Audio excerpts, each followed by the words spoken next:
Okay, isn't that cute? Now, what are we going to do for a border? Do we have to put a border? Yes, we do. We're going to do a grass border on the top. And because our cake is 3D, which means it's standing up, not flat, the grass must be standing up.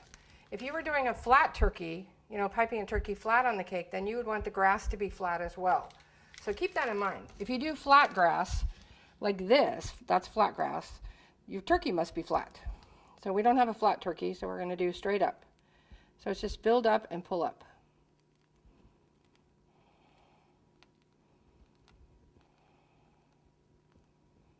Can everybody see us? Are we still online? Yep, they're just loving it. Fabulous. So grass border is good for any sports kind of cake. And don't do the whole cake in grass, you'll go crazy. Just do the edge, it's plenty. And if you want, you can go back and put a few little patches of grass. But for an over-the-hill cake, I do grass. For soccer, baseball, football, grass border. It's not feminine looking. Men like it. It's not so good for a bowling cake, but. Well, by the way, what is John's last name? McNamara. He has McNamara. His books are only available on eBay now. I'm pretty sure nobody else has them except eBay. They're all out of print. His best one, his first one, and I think the best one, was called Magic and Frosting, and it has a red cover with a poodle on the front, a figure-piped poodle on the front. And it comes in soft cover or hardcover. Hardcover was the original, soft cover was the later edition. But he also has several others. I think he has 5 or 6 others that are smaller books. The Magic and Frosting has no directions. It's only pictures. The other books have directions.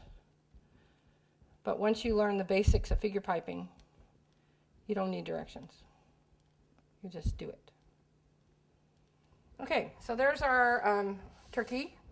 Now, do we want to put the same thing on the bottom? That's the easy way out, but we're not going to do that because that's the easy way out. We're going to do a different border on the bottom just so you can see a different border. And we're going to do just a basic shell. Okay, we're going to use a 20 for our border on the bottom. And we're going to do it in white. And you might ask, why are we doing white? The reason we're doing white is because we're going to put a little pumpkin vine on the bottom.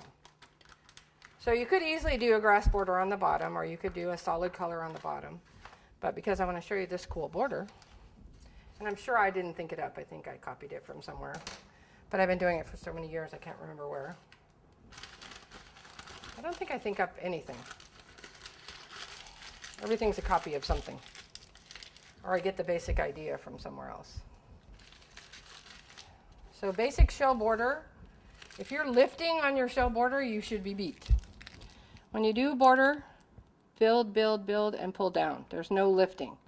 It's just hold the tip in one spot and go down. So you get a nice big puffy border.